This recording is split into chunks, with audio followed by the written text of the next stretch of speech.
Alternative Digitalk. Real issues, real talk.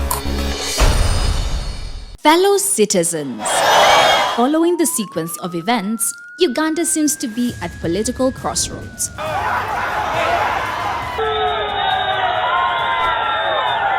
I'm not a servant of anybody. Madam, I know the law. As such, Alternative Digital brings you the Interface Show with retired Colonel Dr. Kiza Besuje. Let's keep on the same page on Alternative Digitalk, As he gives you the alternatives on the transition question, rule of law, human rights and freedom, youth inclusion in governance, economic stagnation, as he confirms. I'll be always here Saturday from 10 a.m. in the morning. Be there. Don't miss the live discussion on the Alternative Uganda, Digitalk TV Facebook pages, and the Alternative Uganda YouTube channel.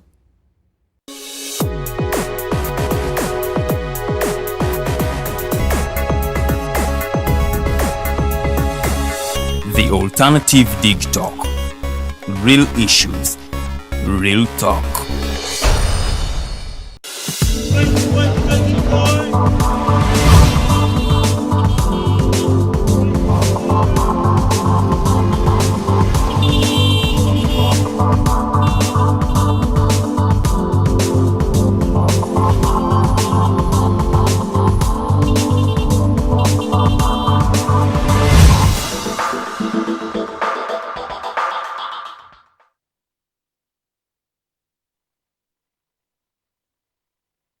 Dakika tubala mukaaga zezakayita ku ssaawa emu y'amakya g'olunaku luno olwaleero The Mighty Drive ye program gy'oli mu kulaba nze omumbejja luwedde Lilian era nga ngenda kubanga mbatuusaako amawulire agabadde ate gwe gy'otaabadde. Leero nno ennaku z'omwezi ziri lumu omwezi guno ogw'Mutunda omwaka 2022 tuli mu mwezi kati omupya omwezi tuli mu gwa mwenda era nga ate nyongera okubategeeza nti ebbanga erisigaddeyo okubanga omwaka 2022 tuguwunzika munange emyezi kati giwerera ddala esatu emijjuvu n'ennaku ate ezigwamu awo katonotono. Tukyagenda maaso era nga ngenda kubanga nkuwa amawulire agabadde ggwe gy'otaasobodde kubeera naye ng'ate sinaba kubanga nga bawa mbategeeza nti tuli butereevu ku The Alternative Uganda Facebook page ate nga munnange ggwe n'abayagala okubeera ekituutuutu ku programu y'olunaku luno olwaleero mu comment section oba ate oteeka endowooza yo omukulu agenda okubeera mu mitambo ajja kubanga agisoma. Olunaku olwaleero mu studios wagenda kubeerawo abagenyi babiri kuno nno kuliko Amanya Belinda, Vice Guild President Gulu University, kuno nno ate kwogatta omwami Mugisha Cohens, ono nno ate musomesa ate nga Programs Manager NDC Uganda. Omukulu Rogers tuli ahabwa agenda kubanga ate abeerawo wano nabo bongera ate okubanga basosootola oba ate boogerezeganya ku nsonga ezikwata ku bavubuka kiki ekyetaaga okubanga kikolebwa era abavubuka bano bayambiddwa bati okulaba nga ate munnange beekulaakulanya n'okubanga basobola okukozesa space ebeera ebaweereddwa okusobola okubanga bajjamu ekiramu. Discussion eno egenda kubeerawo paka ssaawa 3 ez'amakya g'olunaku luno olwaleero butereevu ku The Alternative Uganda Facebook page wamu ne Digitalk TV munange tubanga ate otulabira ku Digitalk TV nolowooza nti okoze ensobi nedda munange kwe tuli nnyo era nga tuli butereevu liking pages zaffe ate otufollowing onyige ne notification button nti buli wetubeera live osobola okubanga ate ofuna notification naawe nobeera kitundutundu ku programs ennyingi ate ze tulina. Munnange nkutegeeza emikutu emirala kwe tuli ku YouTube era nga YouTube channel yaffe The Alternative Uganda genda subscribing ku Twitter kwe tuli nnyo kwe tuli ku Instagram n'emikutu emirala ojja kusobola okubanga ate otulaba era nga otuwota buliro. Ngenda kubanga ntandika butereevu n'amawulire ag'olunaku luno olwaleero nga njagala ngatandike ne UPDF officers munnange abaawumuziddwa emirimu gyabwe. Bano nno bawerera ddala 260 baawumula emirimu gyabwe nga kuliko bakano abawerera ddala 62 okunno kwogatta aba Lieutenant Kano abawerera ddala 65 so nga ate bo ba Major munnange bano bawerera ddala 133.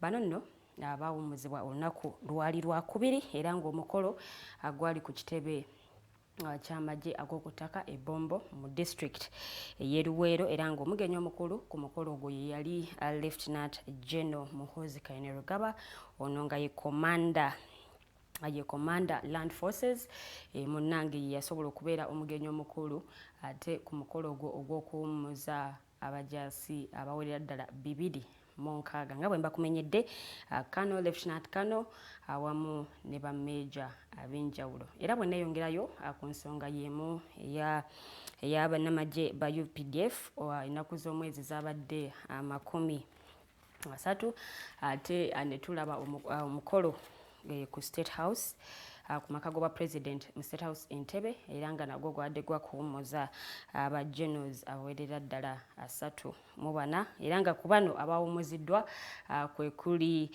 General David Sejjusa nono yali yasabadde okubanga awummuzibwa mu magye naye munnange ebbanga libadde liyiseewo naye oluvannyuma munnange ate naye y'omu ku bageneraali abo abasobodde okubanga bawummula emirimu gyabwe okugattako Lieutenant General Andrew Guti munnange ono ye yali ono nno mwagala w'abangi munnange ono ye yali akulira General Court Marshal wali Makindye ono naye munnange yawummudde emirimu gy'obwamagye kuno nno ogattako Lieutenant General Proscovia Nalweyiso munnange ate naye yawummudde emirimu mu magye kuno okugatta Major General Eli Kayanja n'abalala bangi nnyo nabo bawummudde emirimu gyabwe era ng'omukolo guno gwabadde mu State House Entebbe era nga General Yoweri Kaguta Museveni ye Commander in Chief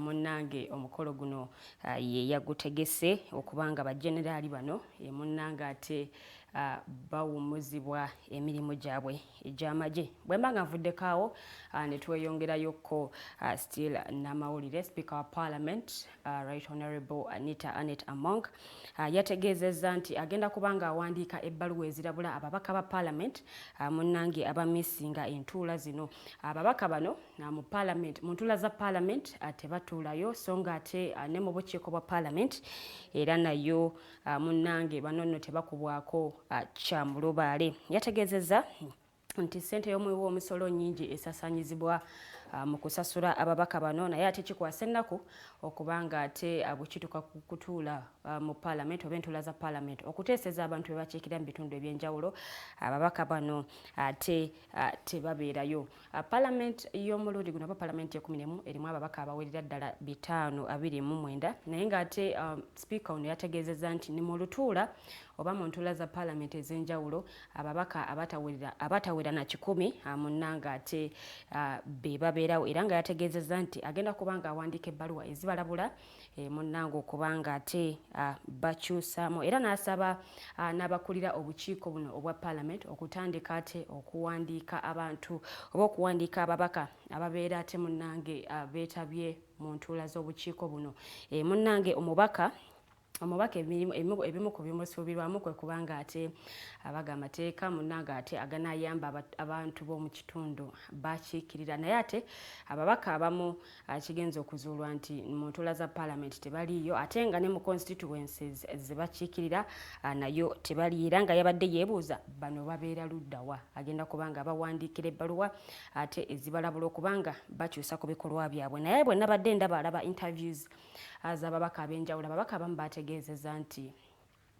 obukiiko bwa Parliament we butuulira ate ne Parliament yennyini wetuulira nga kyetaaga okubanga kikyusibwamu nti omubaka tajja kusobola kubeera nga atuula mu kakiiko aka Parliament oba akakiiko ak'enjawulo mwatuula ate amalirize atuule ne mu Parliament wennyini era nga basabye kino kibeere nga ate kitereezebwamu so nga ate abamu ku babaka abalala ne bategeeza nti abalonzi abamu abaabalonda oba oliawo tebabasuubira kubanga bagenda tuula mu Parliament wabula babaagala nnyo okubalaba mu bitundu ate gye bawangaalira ng'omubaka azze n'abaziikirako oba nga ate omubaka abaddewo nnyo ku mukolo ogw'enjawulo so nga ate gino si gye emirimu oba oliawo omubaka gy'ateekeddwa okubanga akola omubaka ono ateekeddwa okubanga abeera mu Parliament n'abateeseza ensonga ezibayamba oba ate ensonga ezibongerako mmwe abali mu bitundu oba mu kitundu gy'akiikirira. Bwe nayongerayoko waliwo ate bills ez'enjawulo ezayisiddwa nga muno nno mulimu excise duty bill. Eno nno yabadde ekyalimu ensonga ezabadde zikyatereezebwa era nga lino ebbago lyali lyayisibwa mu March 2022 naye ng'ate lyakomezeddwawo mu Parliament okubanga ate wabaawo ebitereezebwamu. Excise duty bill munnange oba excise duty guno gwe musolo oguggyibwa ku bintu oba ebyamaguzi ebikolebwa mu ggwanga erya Uganda era ebimu ku byokulabirako bye bawadde ge makampani agakola ate sweets, chewing gums oba ate ne chocolates okuba nti bano bagenda kubakendeerezaako ku misolo. Munnange ebbago lino lyayisiddwa mu Parliament era nga kuliko n'amabaga amalala okuli Trustees Incorporation Amendment Bill, Involvency Amendment Bill, Anti-Terrorism Amendment Bill, Anti-Money Laundering Amendment Bill. Ndowooza eno nno yakuyambako nnyo okulaba ng'ate ssente ezisaasaanyizibwa oba ssente ezisaasaanyizibwa bwe kituuka mu kiseera ekyokulonda. Munnange ensonga eno ebeera ng'ate ekoleddwa. Kuba kyaliwo emisango mingi gikyali mu Parliament ku nsonga still y'emu ya money laundering. So tusuubira nti ebbago lino bwe linaaba liyisiddwa ne lifuukira ddala etteeka erijjuvu, munnange ensonga eyo ejja kubanga ekolwako. Tulina other companies amendment bill era nga gano ge gamu ku mabago ate agayisiddwa mu Parliament. Naye nga yo excise duty munnange bwe yayisiddwa mu Parliament eno yabadde erindiriddwa mukulembeze wa ggwanga okubanga ate ateekako omukono alifuukira ddala etteeka erijjuvu era nga kino kyakuyambako abakola ebintu bino okubanga munnange bakendeezebwako ku misolo okusobola okulaba ng'ate nabo baganyulwa mu mirimu munnange gye bakola. So far Parliament eno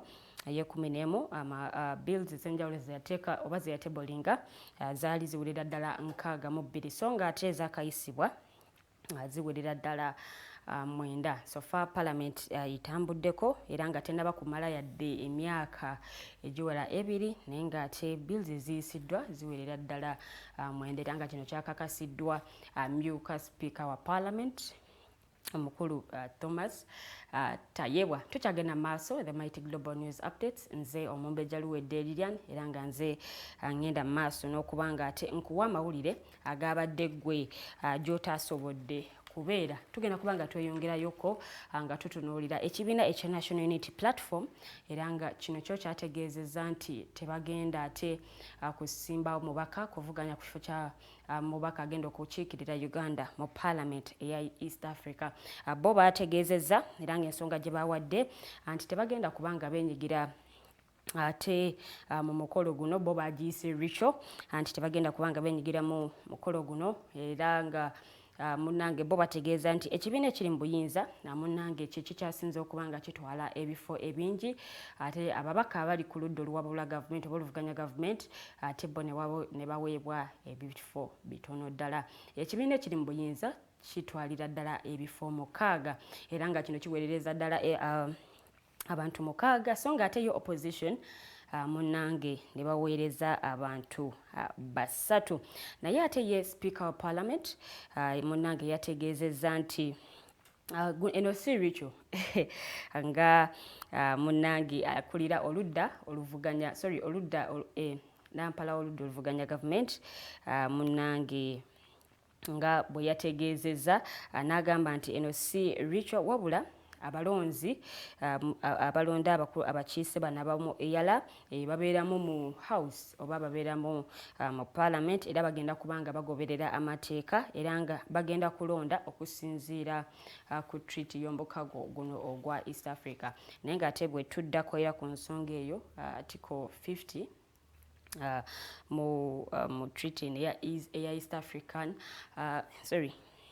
East African Community munange ewa buli gwanga eriri member mu East African Community omukisa okubanga eweereza ababaka 9 so bwe kiddako wano mu gwanga erya Uganda ababaka abo 9 mukaaga ku bo bava mu kibiina ekya NRM so nga ate abasatu be bava ate mu bibiina ebyenjawulo oba oliawo n'abamu abali independent munange omukisa ate bwe guba guddeko ne basobola okubanga bayitamo basobola okubanga ate nabo beyongerayo okubanga munange bayitamo era nga process eno egenda kubanga ate muzikibwa mu September ng'ennaku z'omwezi 19 omwezi guno gwennyini gwe tulimu ennaku z'omwezi 19 nominations zigenda kubanga ate munange zimuzikibwa abantu bana banabeera bayiseemu be bajja okubanga bakiikirira Uganda mu mukago guno oba mu parliament ya East Africa. Leader of opposition yategezza National Unity Platform tegenda kubeera ate kitundu ku nsonga eno era nga bo tebagenda kuteekayo mu kiise yenna okuvuganya ku kifo kino era nga bwe mba neeyongeddeyoko bwe ngendako ebweru w'eggwanga ku muliraano wano mu ggwanga erya Kenya omusango gwawawabirwa ate yali yekisimbyewo okuvuganya ku kifo ky'omukulembeze w'eggwanga Raila Odinga munange gwatandise okubanga ate guwulirwa era nga bamu ku bannamateeka be okuli James Orengo ne Julie Soweto n'abano nate bawakanyiza ebyava mu kulonda kw'omukulembeze w'eggwanga okwaliwo okulonda kw'omukulembeze w'eggwanga eryo okwaliwo ng'ennaku z'omwezi 9 omwezi ogw'omunana ate mu mwaka 2022 era nga bategeeza nti kuno tekwali kwa bwenkanya era bawakanya obuwanguzi ate obwa president elect oba ate omukulembeze eyalangirirwa akakiiko k'ebyokulonda akakulemberwa Wafula Chebukati ono nate yali William Ruto era nga bawakanya obuwanguzi bwe naye nga ate omusango guno gwatandise okubeera nga guwulirwa bategeezeza nti obululu bwa Raila Odinga obumu bwatolebwamu ate ne bubeera nga buweebwa eyawangula Ruto William era nga bo bategeeza nti form 34A munange ebyavaayo tebyawukanira ddala obyali ku form 34B so nga ate n'akakiiko k'ebyokulonda bye kaalangirira munange byawukanira ddala ate ku byali ku forms zino form 34A ebeerako presidential results ezibeerako polling stations ez'enjawulo so nga ate form 34B ebeerako forms ez'enjawulo eza form 34A era nga zino babeera balondodde oba bafunye okulondoola kuno okuva mu constituencies ez'enjawulo so nga ate yo form 34C ebeera mu forms zino eza form 34A form 34B era nga zino zezo kwe basinzira okuba akakiiko k'ebyokulonda kwe kasinzira okubanga ate munange kalangirira ani awangudde ebyo nno bye biva eruuyi eyo naye nga ate ttiimu ey'abalamuzi abali mu musango guno bawerera ddala abalamuzi 7 be bali mu musango guno okulaba nga ate bawulira okuva enjuyi zombi obujulizi bwe zinaabeera zirese era nga ekinaaba kivudde sayidi eyo tujja kubanga ate tukibategeeza bwe mbanga neeyongeddeyoko still mu mawulire ag'enjawulo Isimba Dam bayinginiya basabye ate gavumenti epangiseeyo bayinginiya abalala abakugu basobole okubanga ate bakola ne kampani ey'Abachina eyali eweereddwa tenda ey'okubanga ate ekola ebbibiro ly'amasannyalaze lino eriri ekayunga ekisobozesa eggwanga Uganda okusobola okulaba nti ate tetugula amasannyalaze mu ggwanga erya Kenya nga bwe kyali kyogeddwako awo gye buvuddeko oluvannyuma lw'ebbibiro lino okwekyanga oba okucyankalanamu amazzi ate ne gasaasaanira mu bitundu ebyenjawulo era ekyakosa eggwanga erya Uganda okusinziira ku engineer Andrew Muhwezi yategezeza nti bwe banaabawa obudde ate obuwanvu nga Prime Minister Right Honorable Robinah Nabbanja bwe yali ategezeza tekigenda kubanga ate kigonjoola obuzibu obuliwo ku bbibiro ly'amasannyalaze lino wabula ate beetaaga okubanga munnange bapangisaayo bayinginiya abalala abakugu basobole okubanga bakolera wamu ne kampani ey'Abachina era nga bwe kinaabanga kikoleddwa bwe kityo eggwanga Uganda tujja kusobola okubanga ate munnange tufuna amasannyalaze agawererako ddala. Ndowooza ngenda kubanga ate mpunzika amawulire gaffe ag'olunaku luno olwaleero ne ttiimu y'eggwanga eya Uganda Cranes egenda kubanga ate egenda kubanga eddamu okwambalagana n'eggwanga erya Tanzania mu mpaka eza CHAN. Omupiira ogwasooka Uganda yawangulira waggulu yawangula n'eggoolo emu so nga ate Tanzania munnange yaviirayo awo kwa ggoolo ya Uganda yateebwa omwami Travis Mutyaba era nga ate yabatuusa oba yatutuusa ku buwanguzi. Uganda egenda kubanga eddamu okwambalagana n'eggwanga erya Tanzania olunaku olw'omukaaga so nga ate Uganda yeetaaga just kufuna maliri esobole okubanga ate yeeyongerayo kumutendera ate oguddako. Ago ge mawulire gensobodde okubanga ate nkuŋŋaanya mu bitundu by'eggwanga ebyenjawulo. Gwe ate abaddeyo ndowooza ate kansubire nti obitegedde bulungi ebyabadde eruuyi eyo. Tugenda kubanga ate tuwummulamu katono nnyo bwe tunaabanga tukomyewo. Omwami Rogers Tulyahabwe agenda kubeera wano n'abagenyi baffe ab'olunaku luno olwaleero nga bwe mbategeezeza kuliko omukyala Amanya Belinda, Vice Guild President, Gulu University. So nga ate kuneno kuliko omukulu omulala Mugisha Cohens era nga naye wali olunaku luno olwaleero. Omukulu Rogers agenda kubanga wayamu nabo ku nsonga ezikwatagana ku bavubuka ate paka ssaawa 3 ez'amakya g'olunaku luno olwaleero. The Mighty Drive tukyagenda maaso. Good morning.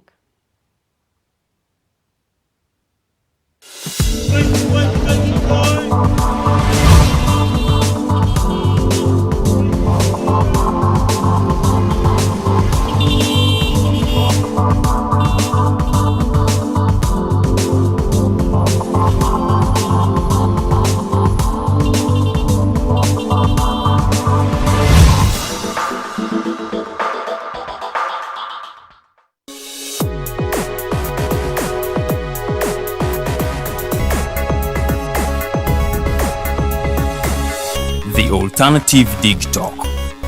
Real issues, real talk. Fellow citizens, following the sequence of events, Uganda seems to be at political crossroads.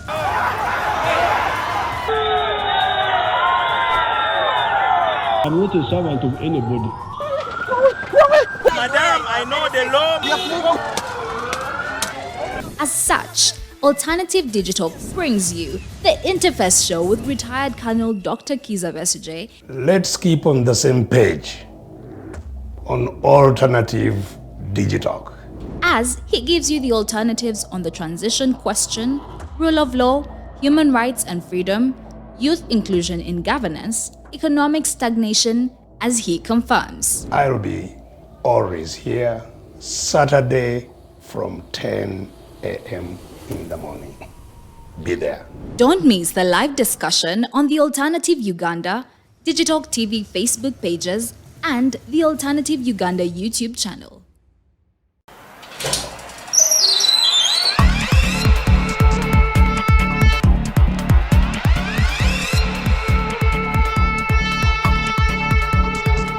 You have got to get up pretty early to go do something.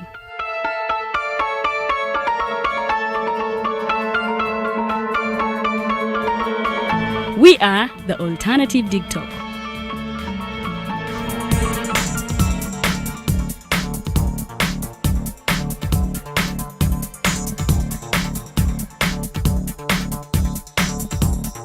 With our mobile studios, we are redefining TV presentation just as technology is setting the pace.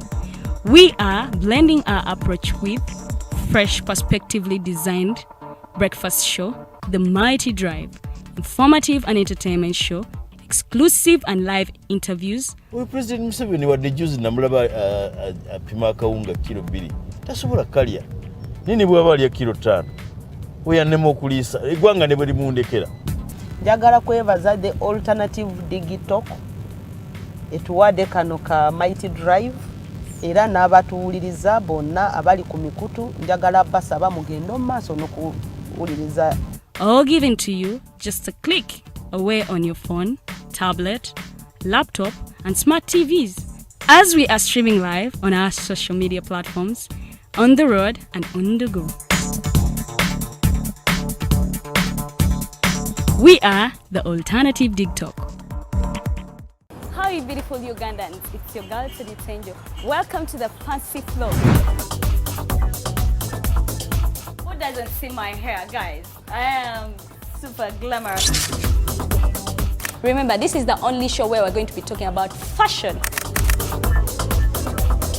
Please, where are you think? Teaching. What has been confusing you about fashion? Sorry, you said I should not smile. For all the information about fashion, maintenance of body shape. I can wear bling bling when I'm going out. So you can wear bling bling going out or any occasion. We shall be doing all this in the fancy flow. Remember, it airs every Thursday right from 8:30 to 9 with your girl, Teddy Tanjo. It is the fancy flow. Fellow citizens, following the sequence of events, Uganda seems to be at political crossroads.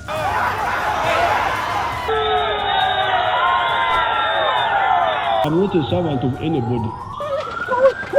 Madam, I know the law. As such, Alternative Digital brings you the Interface Show with retired Colonel Dr. Kiza Besuje. Let's keep on the same page on Alternative Digitalk, As he gives you the alternatives on the transition question, rule of law, human rights and freedom, youth inclusion in governance, economic stagnation, as he confirms. I'll be always here Saturday from 10 a.m. in the morning. Be there. Don't miss the live discussion on the Alternative Uganda, Digitalk TV Facebook pages, and the Alternative Uganda YouTube channel.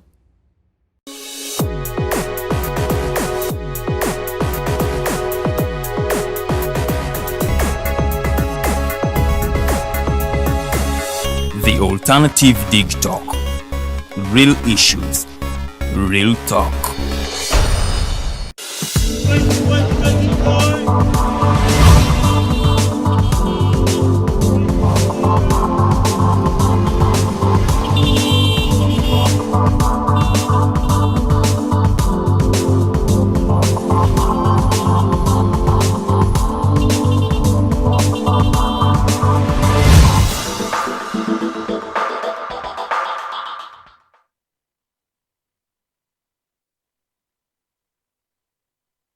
A very, very good morning, ladies and gentlemen. I welcome you to today's edition of Mighty Drive. My name is Roger Stoyabo, and I have the privilege this day to be the host of this discussion. One that is very important mostly and particularly to the young people, but also to the issues of gender. We have a discussion that is entirely to do with the representation and the participation, but also on empowerment, mostly on gender lines. We have seen quite some issues. We have seen a lot of organizations, we have seen a lot of government, actually, if I should put it that way. And almost everyone has become a feminist at one point or another.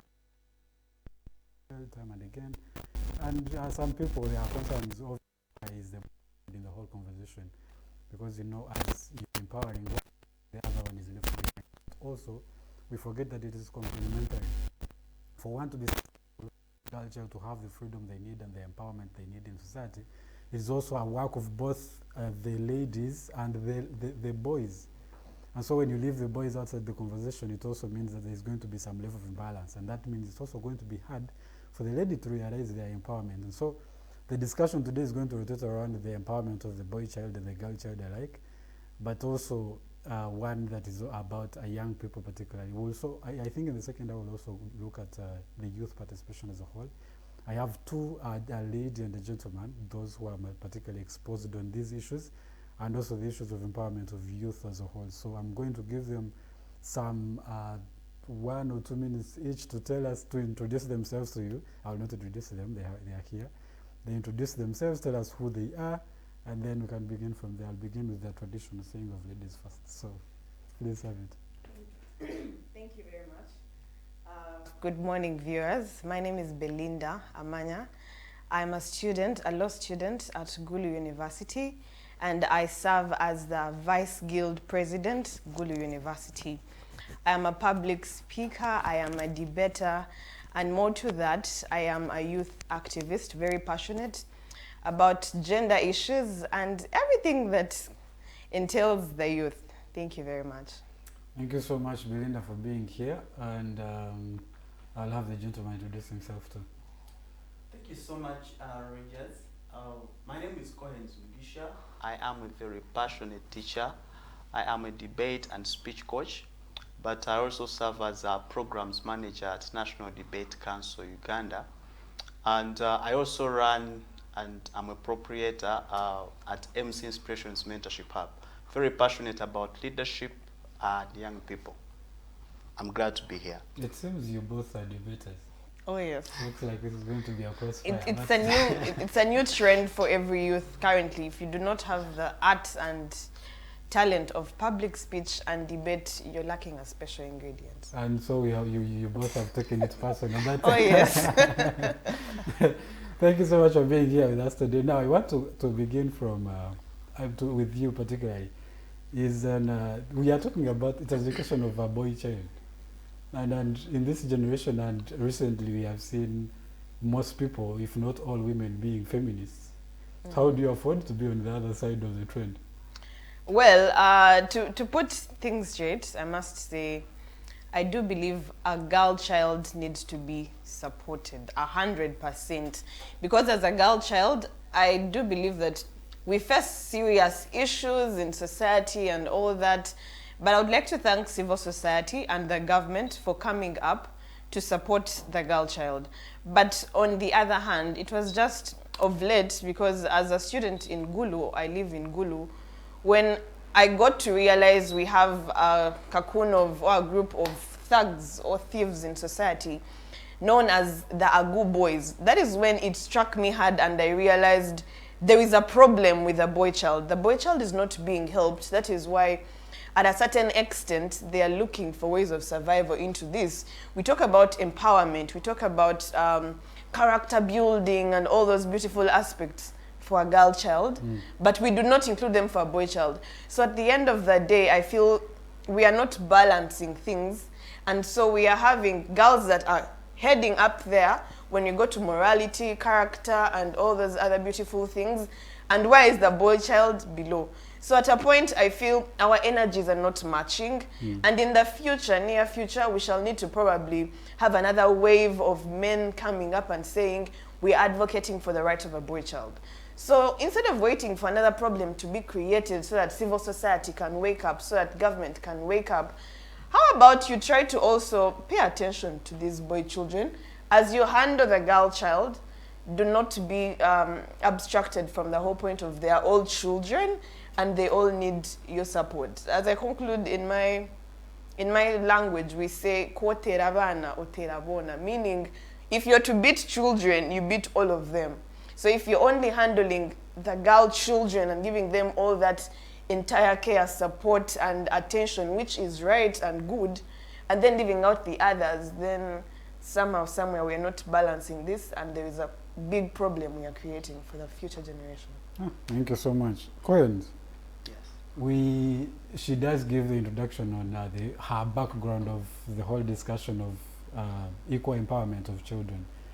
And now we have had, and we live in society that has literally been constructed that a boy child literally is a boy. I mean, you are a man. You have had those sayings and statements. You are a man, what do you think? So you need to be a man. Society is literally depending on you. It is on your shoulders. You look after your sisters, you look after families and all that. Do you think we really need an empowerment of the boy child as one? Yeah, thank you, Rogers. I think to me, it's one question that really perhaps when we continue to grow in these notions, I will call them notions. One, we need the empowerment. That's very true and uncontested. Why do we need the empowerment? Just like Belinda has said, we see lots of issues. We are crying of gender-based violence. But one of the biggest causes is that if at this point a boy child is neglected and maybe they do not get an opportunity to access education, they do not get an opportunity to get empowered intellectually or psychologically, they will end up on the street. When they end up on the street, at the end of the day, you meet a girl and they go make a family. What happens at the end of the day is that this boy child who was neglected some time back will become a menace, will become a problem, will start beating up a lady because himself does not appreciate the fact that maybe a woman is supposed to go to work. While for him, he did not maybe have a privilege to be told that, you know, in this society that we live in, all of us are supposed to have maybe equal access to these opportunities. So the empowerment is really important because too, even in, when you look at the trends, we have very many young boys that are under, that are suffering under cases of, you know, child labor, most cases which is forced. But too, when you look at other challenges that we are facing as young people, we are talking about teenage pregnancy. While you are taking, you know, girl children and in an enclosed space, and then you are telling them, you know, this is how you're supposed to avoid pregnancy, this is how you're supposed to pursue your dreams. You're leaving a boy child at the end of the day who is going to make a girl child a victim. So it is just equally important that while we think about empowering and equipping these girl children with knowledge on how maybe on issues to do with sexuality, sexual reproductive health, you are also equipping a boy child to appreciate and know how best to live peacefully and support a girl child. That, you know, brings them up as people who really appreciate that we are both equal, we have equal access to opportunities and resources, and that paves way for them to achieve their dreams. But also there has been, literally since time immemorial, literally every tide has been turning in the direction of the boy. Literally the favor is there, there has been, literally it is the girl child that has been left behind by and large. So we would say that empowerment would work for those who have been left behind because everything in the social construct is in favor of a boy child. So at what point do we lose it and say that now we have over-focused on ladies and now we have left behind the boy child? Thank you so much. I think where we lose the point is that while it becomes a trend, everyone now seems to lose the focus on the former, and we put all our eyes, all our ears, all our resources and efforts on what is trending. And that creates a very huge gap. That at a point, if maybe yesterday I was given attention, but today I see my brother, my sister, my auntie, my teacher, the doctor is talking about my sister, yet I'm being left behind. Then it leaves me with a question that, you know, now I think I need to do something to fend for myself. So in the struggle, you know, to make sure that I am also heard, I am also seen, that's where we see most of the problems coming. Or else if I feel isolated, then I will try to do other things that I think I will develop some kind of, you know, mentality that maybe I'm not liked. So at the end of the day, we find boys now being isolated. Not because that previously they have not had the support, but it seems that the attention they need right now has been diverted to the other party. So the problem is that while the girl child maybe previously has not been fully empowered, everyone now seems to follow the trend, and we have forgotten that we have to push these two concurrently and empower both genders. So to me, I think that's where the challenge is, that while we are trying to empower a girl child, there is somewhere where we think they are. The literacy rates, when you go to classes, for example, I teach, when you go to classes right now, you'll find that more girls have returned to school, while we have more boys that did not, for example, due to COVID-19 lockdown. More boys did not come back to school. So at the end of the day now, that creates a very huge disparity. And nowadays it is just the other way around. We used to have a lot of boys go to school back in the day and ladies stay home. Nowadays we have more ladies go to school and boys drop out because, you know, the boys can handle on their own outside. But One person, I was talking to someone, I think, about 2 weeks ago, and they were saying the whole discussion of the boy child and empowerment is more like promoting misogyny. You know, misogyny. That we want to, once again, because now women have gained some level of platform, we want again to bring the men back, and that will probably put back women as they were before, the trends were before. How are we looking at the empowerment of both gender, but not discriminating against any one of them? How do you think we can do that? Well, at a point, I get to now trail back from history. At first, we were complaining and saying we need inclusivity in this and this. It is imbalanced, it is impartial. So we as ladies wanted to be brought on board. And I gave thumbs up and thank you to the feminists that really came up and fought for a girl child. We really needed to be visible there. We needed to be seen coming up. We needed that support. We needed that attention. Though I feel somewhere at a certain point, we said we needed equality. You know, we talk of gender equality, but in the gender equality we ask for, we now kuchisusa.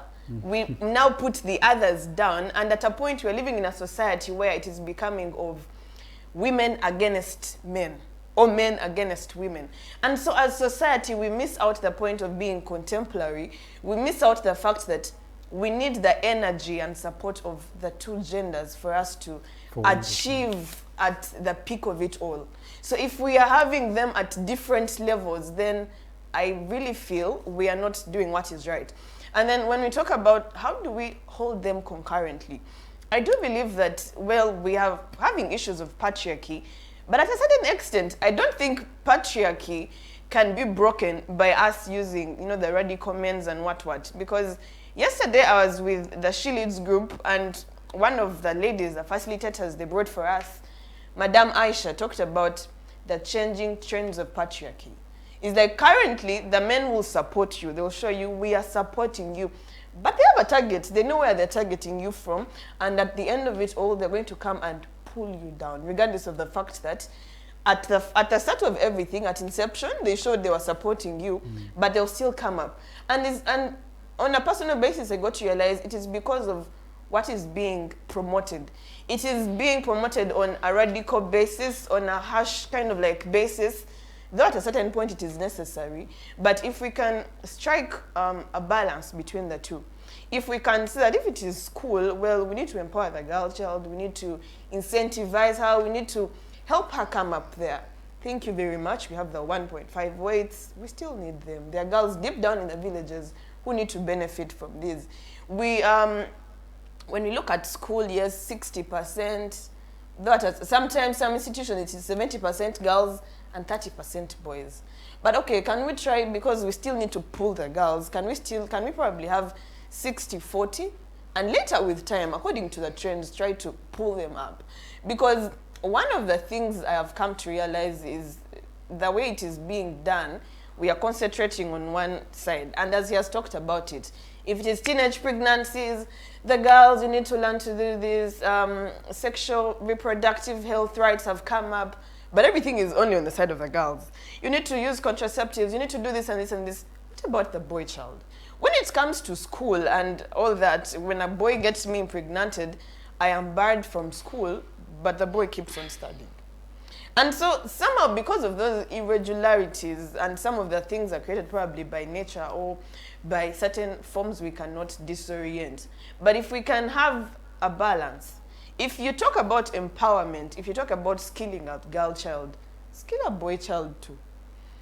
If you're talking about, they normally take us, confine us in talks, and talking to a girl child, I appreciate that, and as girls, we are coming up. But then at a point, I feel we are leaving our, what should I call them? Our colleagues. We are leaving them behind. And as a feminist, it comes to me and I'm wondering, so in the future, I'm going to be empowered. And I'm an empowered lady, great lady. And then when it comes to find a suitor, who will I go with?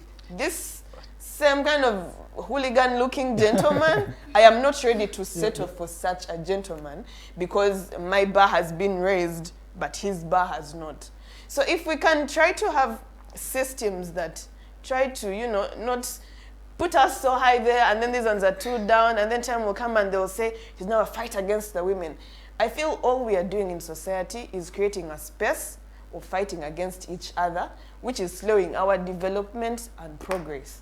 Yeah. But if we can work together, then I feel we can proceed and attain much. You're a feminist? Yes, I am. Ah, that's important to note. I'll get back to that later. we do have the whole, you did mention about the issues of teenage pregnancy and menstruation. I had some lady, I think about a week ago, and she was talking about why do we have free condoms but we don't have free pads, because you can control whether and if and when you want to have sex if that is necessary, but you cannot control the periods and all. And it made a lot of sense. But in the whole discussion, when you say that you're empowering the boy child, is it also, in this discussion, allow me to be the devil's advocate, that if you say that you're empowering the boy child, literally the society has kind of empowered them by naturally. So I have a feeling that... What is, first break down the naturally. The naturally is this, that you did mention, you hint on it, if in the lockdown, there is a bishop from, I think, was it a bishop or someone, a religious leader from, I think, UCU, was it UCU or Mukono, it was somewhere in Mukono, who said that pregnant girls are not coming back to a school. Yeah? And so you realize there was no penalty for the boy, but the girl pregnant did not get pregnant because it was a miracle. It was a doing of both gender. Yes. And so that's why it feels that it is a lady who's being now marginalized and pushed to the wall, and the boy is left to walk scot-free. And so in that space, it looks like the society has left the boy child. You know, they are eating on a red carpet, and the ladies are affected in a way. So, in the empowerment, isn't the society still on the side of the boy? Well, yes, to a certain extent, and on certain sectors. When we talk about, you know, there's when we cannot. One thing I've come to appreciate with life is that everything cannot go straight. We cannot have it this and this. There's some things that will be irregularities, and we need to create space for them. So in the event of that, yes, that is a basic thing, and well, I do believe at a point society is being unfair. But then again, I sit and ask myself a question. So if I'm being stopped to go to school, probably because I am an expecting mother, should the boy to be told not to go to school? But since we were in this together and you are a party to this, then let us sit home, take care of me. When I am done, then probably we can all go back. But then on the other hand... Who is looking after the other in the process? No, you're going to stay here and look after me as an expecting mother. I have needs. And since you decided to take up a role and an activity that you are not ready for, you decided to become a father by getting me impregnated, make sure you provide the antenatal care, psychological support, physical support, be with me throughout every process, instead of you being at school and everyone is looking at me as the bad girl and you're looked at as a good boy being praised. Okay, come from school, let us have you take care of me psychologically, physically, take me for walks, go do side jobs. I can still do that while I do school. No, you can't concurrently do them. Let's have a fair landing.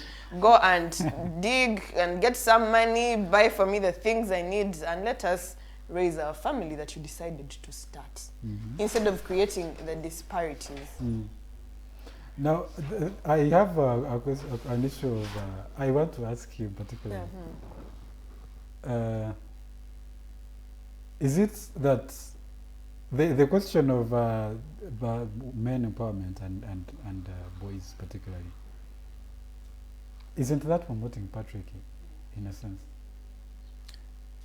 Well, that's to first retrace back. She talked about an interesting point, and as well, like when you are posing the question, you looked at a boy, you know, being scot-free. However, I have a different perspective that in some cases, except maybe where we have, you know, this border guy outside school, maybe is the one responsible, but in most cases, you want maybe to imagine it was, we are both students, okay? Yeah. So at a point when I know I am a victim of a circumstance, someone's daughter is not going back to school because it is me who is responsible. some of these, I will not say maybe they are irrational. They are rational beings. It has happened because the two parties were engaged. So I also feel that even to a boy child, they are to a disadvantaged. They are disadvantaged in a way that, one, they are not settling in the first place. While I am at school, psychologically, I am disoriented because way back I know Belinda is home. I'm sorry to use such names, but Belinda is home and maybe police is hunting for me. This is when we have had boys run out from homes, okay? We have had these boys, you know, psychologically, we have lots of mental health issues among these boys. So still at a point you find that to their side, it's also not a safe drive, all right? While there is also another group where it becomes, you know, a little disadvantageous, you know, to the ladies, is where we have irresponsible, maybe guys that are out of school, so they don't really care. Someone already maybe has a family, they are established. And whoever is a culprit is a girl child who is pursuing her studies, who maybe has been doing some kind of work in village, and they are left without the support that she talks about. So that's where I think it really becomes disturbing. Now, to your point of, do you think maybe if we are promoting patriarchy, I really believe that things have really changed in ways they happen. It is not too aggressive as it used to be. While it is important that we are looking at a girl child, a society where, you know, men predominantly, you know, have taken space, I'm also seeing... Which they still take, by the way. Yeah, sure. They still take. At least now, there is some kind of support that at a point, I don't remember that maybe men would be very free or young boys would be very free being seen, you know, supporting girls in doing some activities. But right now, you go to some school settings and you find girls doing some kind of project or work and boys are on helping them. While during that time, you know, it was quite wild. You go into a space and then girls that side, boys that side. Yeah. So, and that, you know, that is when now we do not, appreciation does not come in. Because we well know, we can only do our things from the other side. We are two separate parties. So, to me, I really believe that even when we may talk about patriarchy, right now, it is not as aggressive, as radical as it used to be. What intensifies is now the competitive nature of the activism and advocacy that we are doing. As if men or boys are up against girls, enemies, and girls are up against. So that's sort of, I don't want to call it rivalry, but it qualifies at a point. Okay? That kind of rivalry is what is causing challenges. But in an environment where we make it very safe, okay, and allow boys to interact freely with girls, okay, if it is empowerment, if it is to be on these talks, okay, let's have boys and girls, you know, connect together. Let's have a girl raise a hand and raise an issue. Let's have a boy, you know, say, I think this is not right. But when we isolate them in the first place, they will not be able to know, by the way, that guy is a very good speaker. I think she could make a good leader. So now we start forming cocoons. A girl has contested, and it will be a girl's race versus a boy's race. And because now we have maybe more girls in this community or this kind of setting, we shall have almost all posts taken up by ladies. If in this setting we have more men or more young men in this space, and it is, you know, competitive, they'll be like, I cannot accept. Even when they know they are very potent, they have the capability to do whatever tasks that are ahead of them, they'll be like, no, it is competition. Whether we have our man who cannot, it is our man. Let's support our boy. Stand out, right? Okay, yeah. So I think that's where the problem comes in. But to me, I really think that the trends can change, and we are looking at our spaces where men or young men or boys are coming on, you know, to somehow support and engage with their female counterparts. Okay. So the only issue is about how do we reduce the competition now? How do we strike a balance and bring them back to... Now, okay, that is a good point. Except I feel like on a balance of representation, especially across region, when you look at let's take Uganda as a case study, you will see that women and girls empowerment has literally been kind of, I don't know if I should call it centralized, has been in the urban mostly. If you go deep down there, you will understand that ladies still actually are marginalized, as it were 20 years back in this space. And so you realize that by and large, the biggest majority, there are ladies who are still in the marginalization space. Yeah. So when you say that you're doing equal representation and equal empowerment, how don't you lose the track of trying to pull out a good number of girls in the whole process? Well, on a personal basis, I do think that one of the reasons why some of these men in these societies or in these spaces, especially in the rural settings, why they're still rigid on creating space or allowing the ladies or the women to step in is because they do not understand these things. They do not see the importance.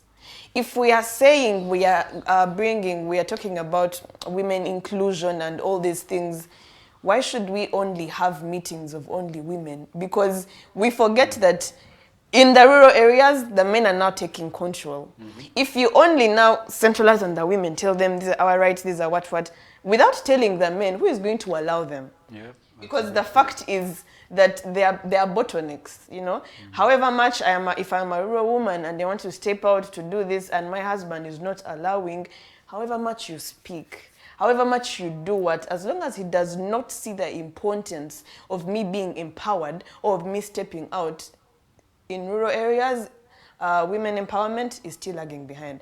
But what I'm talking about by can we bring them on table, if we are talking about empowerment of a girl child, probably in rural areas, of women, can we bring the men on table and tell them, number one, this is what has been happening. Number two, this, that, the other. But then we are bringing them on table, not on a basis to fight you, but to show you that two heads are better than one. If you can work concurrently, if you have an empowered woman, this is what she can be. And when you support her in such and such a way, this and this is going to come up. But the problem I see is that you're dealing with the women alone, and then probably later on, you bring with men, and in the men's discussion, in most cases, it ends into a quarrel of, we are not going to accept this. But if probably we can bring these two concepts together and see how do we get to talk to these men in rural areas so that they get to open up. Currently, we were in Omoro district with a group of friends. We have an organization called Hawath, and we were talking about menstrual hygiene to these young girls there. And one of the cases that stood out was this one girl who reached out to us and told us, I am currently experiencing my menstrual periods. She was, I think, in P6 or P5. And she told us, well, my father has a thought that when a lady goes into her menstrual periods, she's not supposed to be educated. She's fit for marriage, and therefore, he will not pay for my school fees. She's ready, in other words. And therefore, at this extent, she was telling us, I cannot stand and tell my parents that I need money for a pad. Reason being, my father will say, well and good, there is a son of so-and-so, he should be ready to take you up. And when we kind of tried to analyze it, we said it is because this man does not see the importance of empowering this girl. This man in Omoro district does not believe that if he empowered his daughter, that she could become the next Kadaga, that she could become the next Kajina. She does not see it. But if you can speak this light and inspiration, you speak to this girl child, help him see it, then I believe he should be able to support the daughter and say, well, even when you've gone into your menstrual periods, you need the pads and you can stay in school, I will educate you. But because back in rural areas, people have not been educated, they've not been brought up speed, they do not understand these concepts. So when I say we need to include the boy child, on the extent I'm saying also that the men should be helped to understand these things. Because if they do not see importance, if they do not see value in all these things, there is no way they're going to support these women. And trust me, Africanacity will always be Africanacity. A woman in rural areas is not going to step against his husband because according to society, he wants to be seen as the good person. He wants to be seen as the good lady, the good wife, and so she will still zone back. So if we really want to bring this whole empowerment from the urban setting, from ladies like me, to also the ladies down there in those rural areas, then we have to devise means that fit in that context. If being radical helps in the urban areas, then I don't think being radical is going to help us there. So back then, we need to sit as community and say, well, the men, we are not bringing a war against you, but we are saying you need to work together. This you need is to how have you contribute. Yes, something like that. Okay. So the role is actually to be contributory, not to just not to just be for passive. the sake of having the boy child also involved. No. Let me. We are going to go in a very short commercial break. She's going to begin from there because it seems the reason why the ladies actually want boys is because they need us to complement. Not exactly. To complement their feminism, so she's going to expand on that. She seems to have a defense, a rebuttal in that sense. Oh, yes. But we are going to go in for a short commercial break. When we come back, we'll continue the discussion. In the second hour, you'll also have the opportunity to contribute to the discussion. You can put in your comment on the social media platforms on our Facebook handles, or you can also call in live. I'll read you the number in the second hour, and then you'll be able to participate. Let's go in for a short commercial break.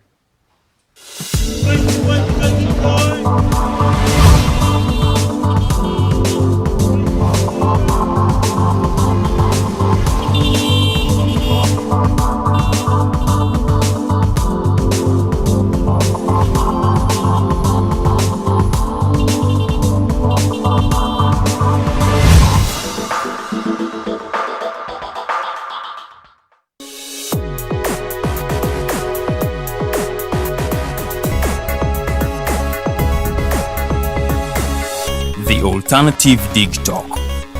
Real issues, real talk.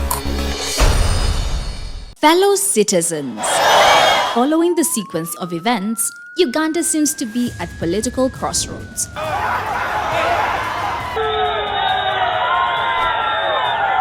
I'm not a servant of anybody.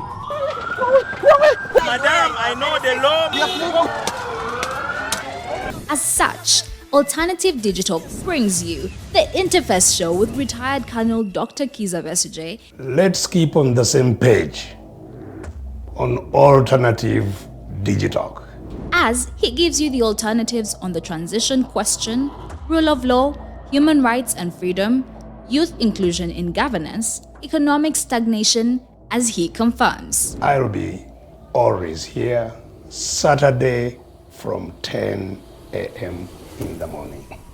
Be there. Don't miss the live discussion on the Alternative Uganda, Digitalk TV Facebook pages, and the Alternative Uganda YouTube channel.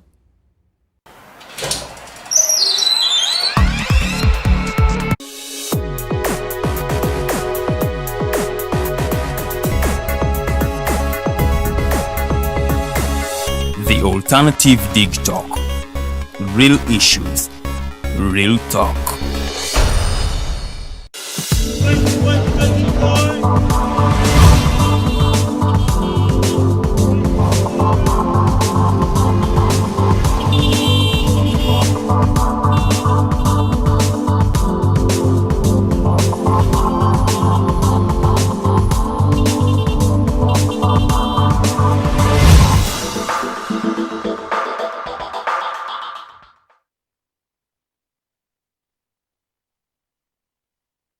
Back from that short commercial break, I welcome you back again. My name is Regis Turiawe, and I have the privilege this day to serve you in this capacity as a moderator of this discussion. Now, I have a lady and a gentleman, and before we went to the break, we had some heated discussion on whether these guys are actually using us. And when you look at it, she did explain that the reason that why we need to have men and boys in the discussion is because we need to support them in their empowerment. And so my question was, are you guys using us? And she wants to rebut. What do I say? All right, so I do not believe that we are using you. It is not using you. Now, this is what happens. If we get the men to understand that, well, the women are probably being left behind, they need to be supported in this and this, It is just trying to create harmony. If the boys can support, if the men in society are willing to support the women, then meaning we are going to work together for a common good. The major problem in society, or what we are trying to fight or to deal with, is the fact that probably in development or in social construction, the women have been left behind. So if the women have been left behind, we are saying that, okay, well, the men, you need to help us. There's a social problem. So if there's a problem in society, dealing with it as only women is improper, because you're not going to go very far without you, since it is contemporary society and it is society that needs to complement each other. So on the point of saying using you, I do not believe that as women we want to use you, because in these talks you also benefit. You know, when we try to create that harmony, then we can say if we are having these programs, then the men can also come in, because we do not look at you as rivals. Then if they're saying skill a girl, we know if we also skill the boy, he's also going to probably support this lady. But the reason why we become radical and rigid and say ours is ours, it is because you have created that atmosphere that makes us feel like we are either a threat to you or we do not deserve to be with you. But if we can have the men come on board to support the ladies, then I do not see why the ladies should be fighting the men. Because you'll understand they are for me, and me as a lady, I also need to stand up for them. Therefore, if a boy child is facing a problem, because one of the challenges that are coming up, especially among the youth, the young boys, is mental health challenges, then I'm going to pay attention. Since they support me, then why not pay attention to the problems that are disturbing them? On a personal basis, I get to have a mind or a heart that is now starting to feel for the boy child, because at a certain extent, I have seen them support me. I have been in university politics, and I see both the girls stand up for me. I see the boys come up and tell you, Belinda, we are supporting you. I love your oratory skills. I love this and this about you. Keep on, you can make a good leader. And because of that, I'm saying, wow, so the boys are supporting me. Why not support them on the other hand? Otherwise, I would not be supporting them. And because of them supporting me, when we sat on a round table and they told me, well, have you realized that in our Laro Peche division, we are having a problem of these hooligan boys? I was like, okay, so how do we deal about this? He said, don't you think that we need to now probably talk to the boy child? The same talks you've been carrying out for a girl child. And you know, most of them are living things like prostitution, drugs, and all those things. They're reforming their lives. Don't you think that same talk is needed here? And that is when I said, okay, since you are for me, it would not do me harm to come in a boys' space. There's Councillor Kennedy calls them his boys. To one extent, one of them took my money and he said, I am willing to refund if my boys took it from you. And so at a point I said, well, if you're owning them like that, then okay, I'm also owning the girls. How about we put this effort together?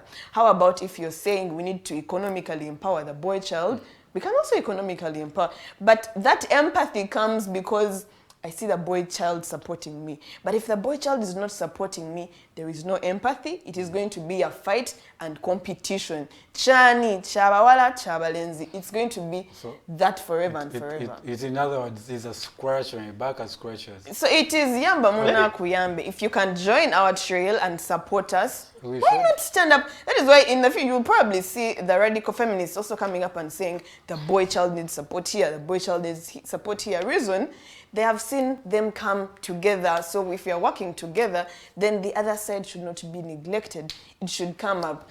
And just as the human rights say, we are all equal and we are all humans, let that humanity aspect keep there. Let us remember that we are all humans. Okay, the equal opportunities should be across. Yeah. Okay.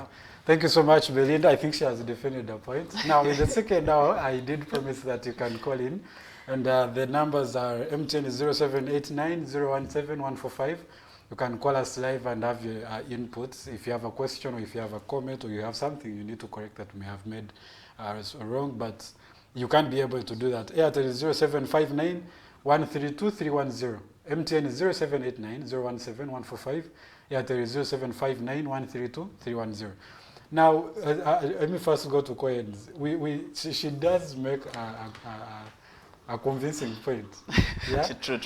But we have had now following the trend, because when you see the issues of empowerment, especially to female, has brought issues again, especially in the cultural setting, that some empowered women would say those who are exposed have quite done things that are opposite with the cultural norms and all that.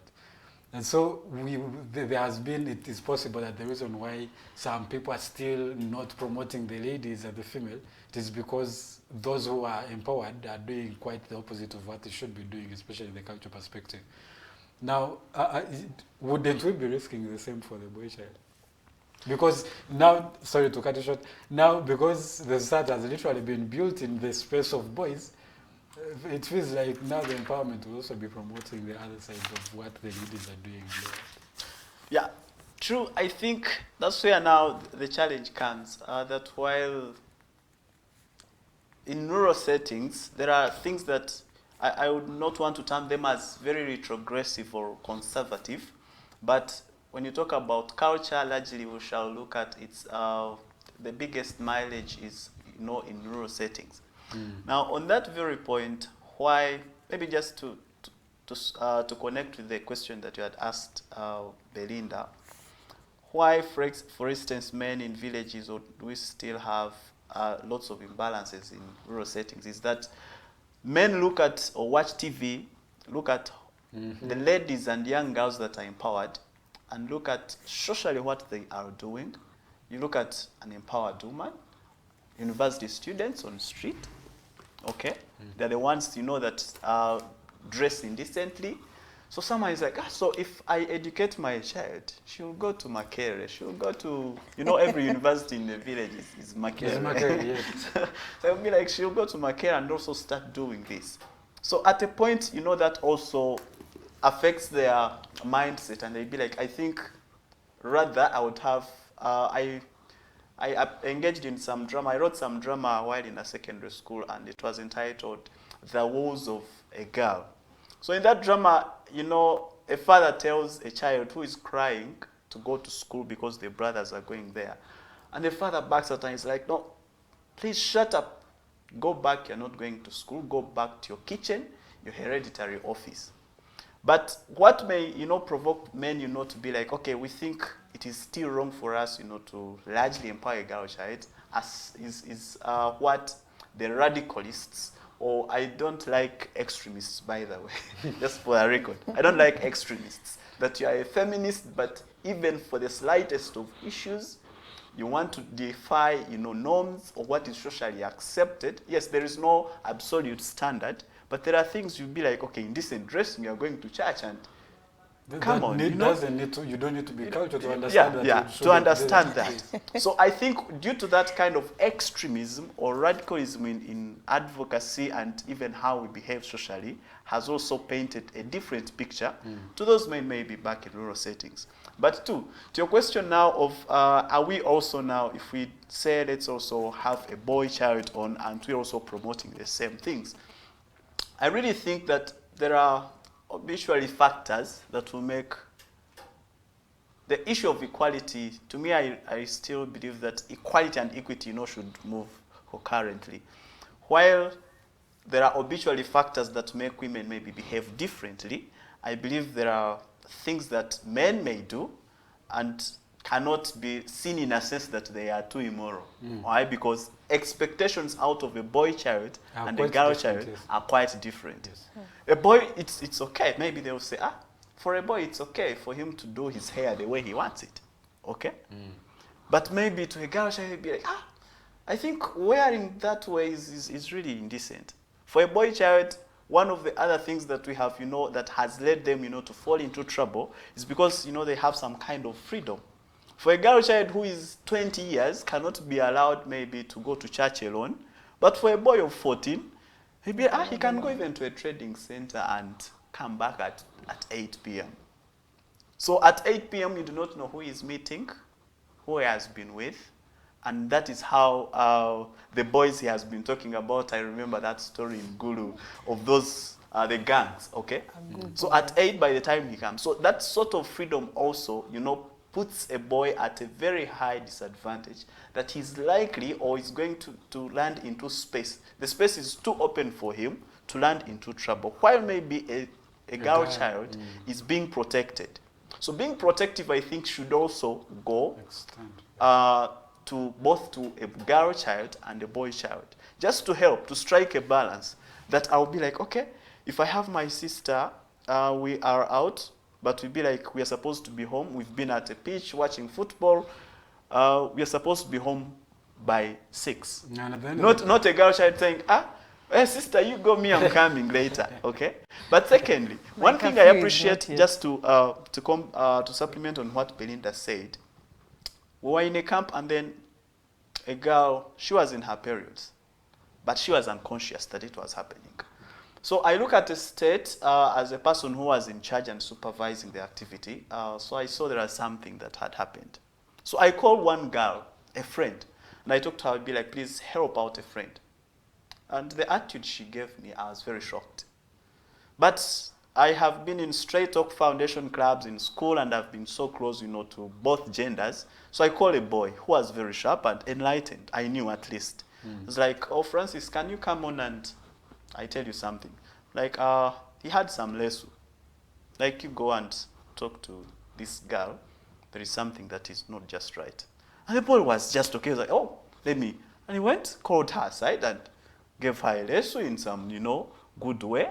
And she went. So you look at even even when the role would be supplementary, we still have ladies, okay, who I don't want to say they are anti girls, okay, but you see now how such coexistence really helps.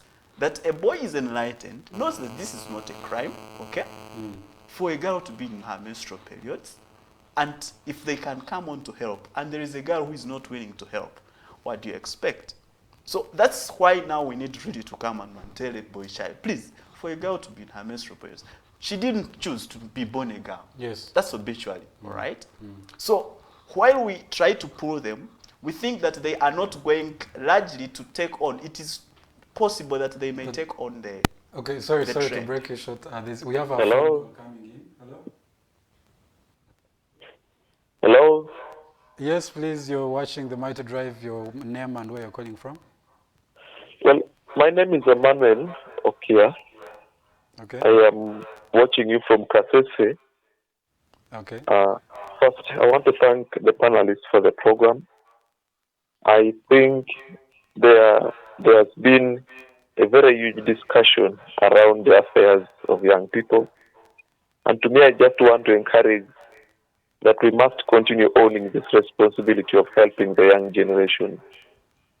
Because it is indeed that there is a huge role that still needs to be played, and we must take caution of the interests of young people, because every day young people are developing more interest and need to be nurtured and mentored. I want to thank Mr. Cohens. I believe in the art he has and the passion he has for young people, and we wish you guys well in this show. All right, thank you so much, and thank you for watching the Digitalk from Kasese. To extend our greetings. I also hope that you share the discussions with those around you so that at least there's a representation in that region. It seems you're doing a good job. Continue with your issue. Yeah, thank you. So before I was talking about this point that while we look at the trend, we really need to make sure that we are now very cautious, because there is already a signal that while we empower, there are things that we really must keep in mind.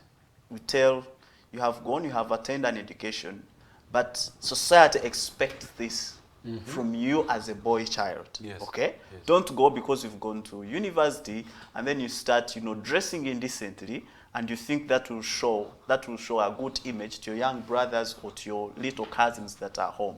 So I really think that there is a likelihood that even a boy child, if empowered carelessly, that's the word I may want to use, okay? If empowered carelessly, we may have such trends also taking up.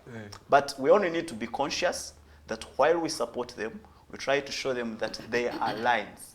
There are lines that, society expects them to do this, but while as individuals, they also have their standards. So how best do they balance their standards with maybe try to fit also in society expectations, especially in things that are socially accepted. Not to say you want to go by what society says, but try to not to be a misfit.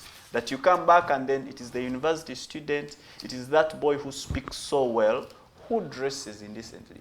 It is that girl, you know, who does, who is very good and, you know, she has been a good leader. But, you know, when looking back, you'll be like, a parent is a little not proud of their daughter because they are empowered. So I really think the likelihood is there. We only need to be cautious to tell these young people what society expects out of them, but two, how conventionally they can use their power to lead and to participate so that they do not disregard other factors that paint a very bad picture on the other side of the world. All right, thank you so much, Cohens. I think he makes a good point, and I do understand our position. Our position. Now, I want us to find solutions because we seem to have understood the problem of unequal empowerment. You will have dysfunctional families. You'll have gender-based violence, because then it means a woman will be empowered and they feel they deserve their space. And then we have a primitive young man who says, I'm a man, and when I'm a man, I decide what is supposed to happen. And so that we will see marriages fading, you'll see drug abuses and all that kind of stuff. So I want us to find solutions to that, and what are the roles of each of the stakeholders, and what are the stakeholders anyway? To begin with, who are the people? I understand that it has to be a discussion for both of us, but who are the responsible people to make that happen, to begin with?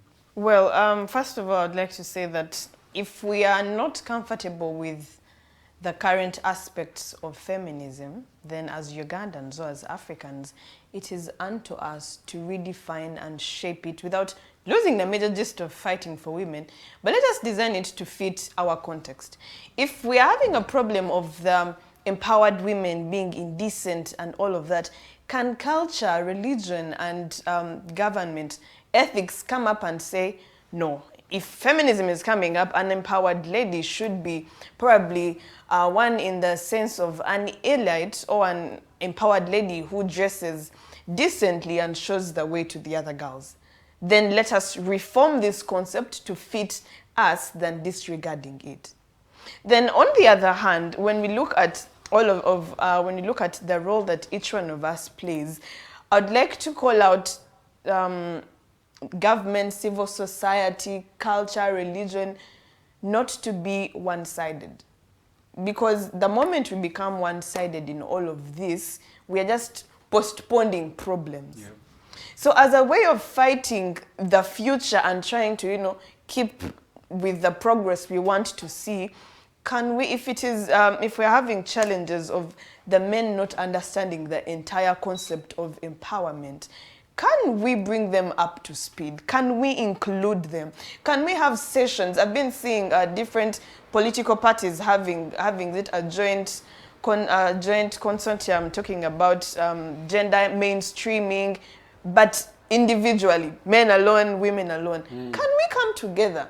Can you all as parties probably come up and say we are having women and men together and we're talking about gender mainstreaming, we want them to understand this, and also we're not only pushing a girl child and leaving the boy child to whoever may be concerned, but also create a way of tell them what is right, guide them, put them in the right lines, and then let us have these concepts come up to harness, modify, and form society.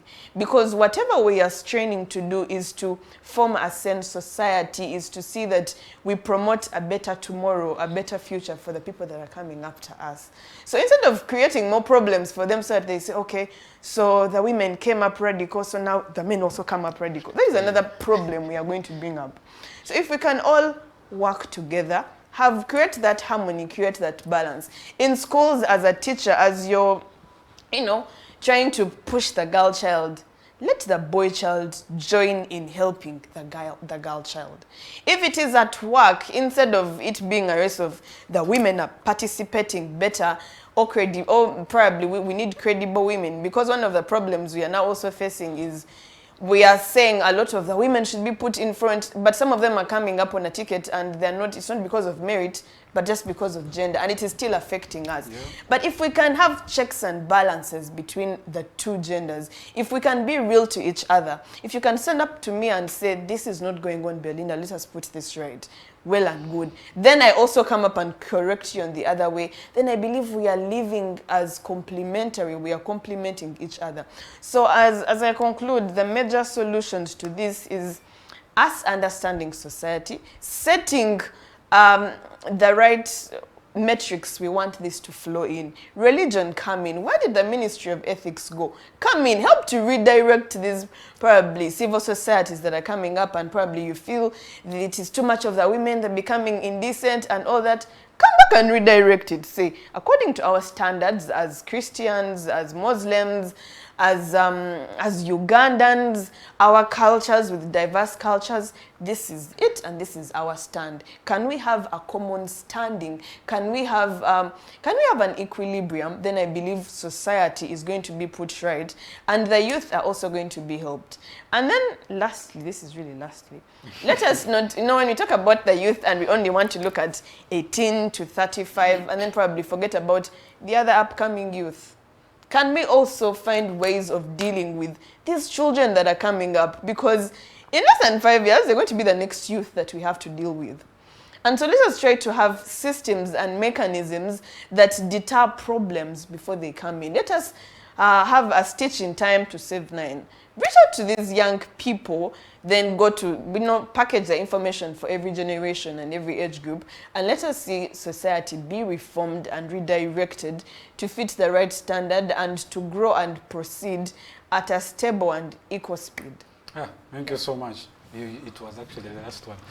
So, Cohens, I want also to have your perspective on what and who needs to do what, because it seems from what she says, especially when she mentions that even those young ones, they are going to be the next youth or so, it also means that it is literally a role of family, that as a father, as a mother, you need to make sure that the two work hand in hand. You don't promote one and then leave the other one behind, and it works vice versa. So I want to get your perspective, and then we can have a small discussion on the youth in governance and leadership.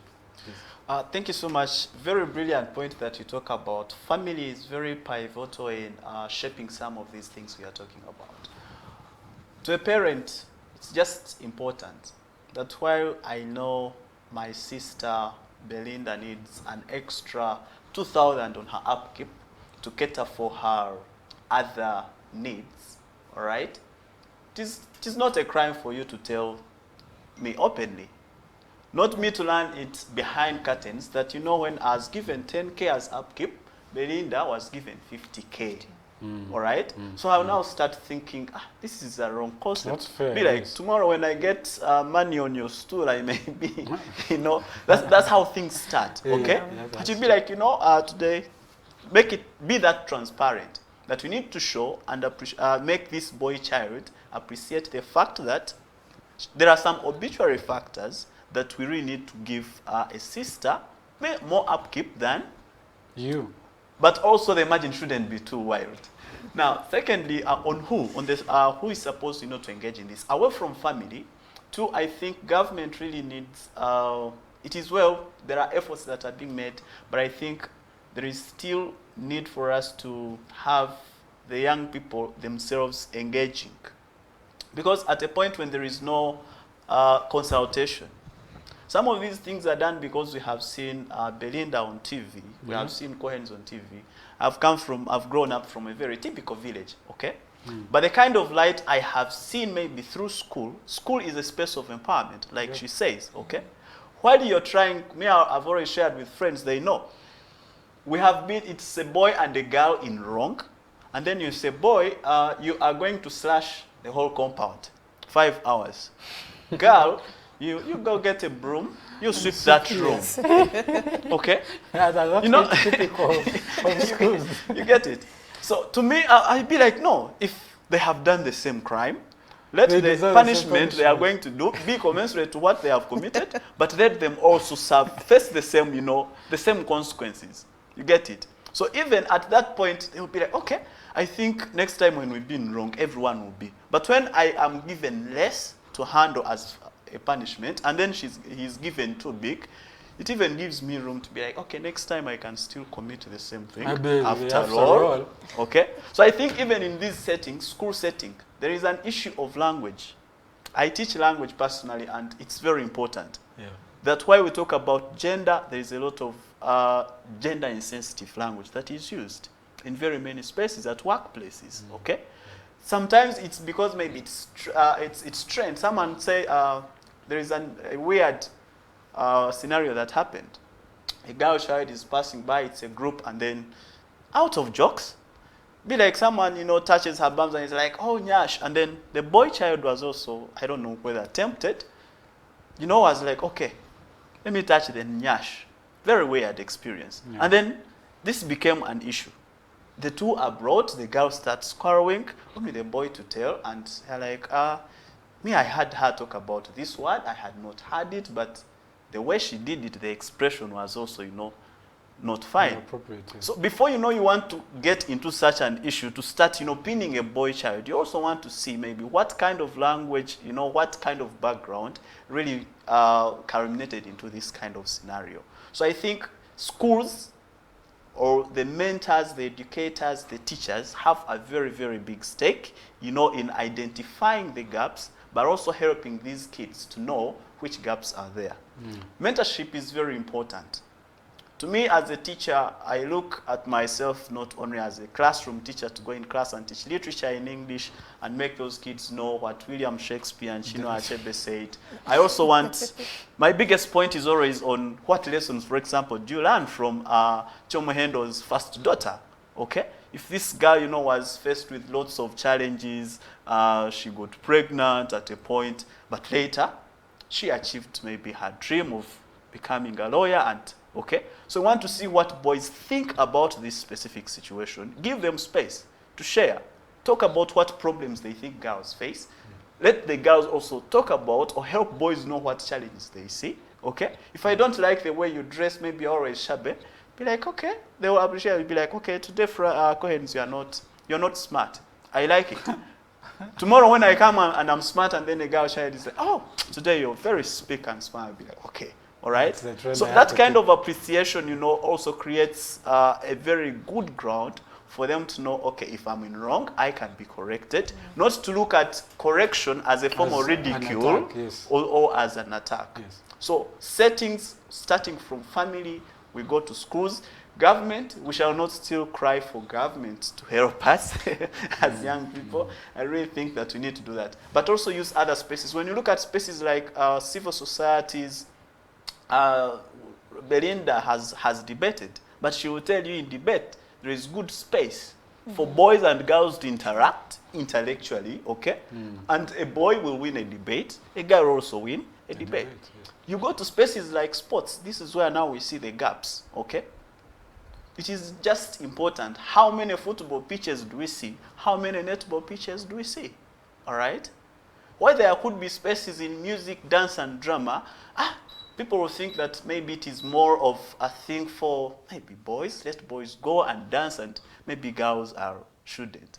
So I think even as we try to offer spaces for young people to be skilled, to exploit their potential in speech, in debate, in football, in netball, and other kinds of skills and talent, it is just important that we provide a very safe environment where need be, let the two parties, come together and share ideas. I have coached netball personally. It's quite weird, but this is an inspiration I drew from my dad. Okay, he was one of the best umpires of netball. So I was like, okay, how can a man, judge a sport for women?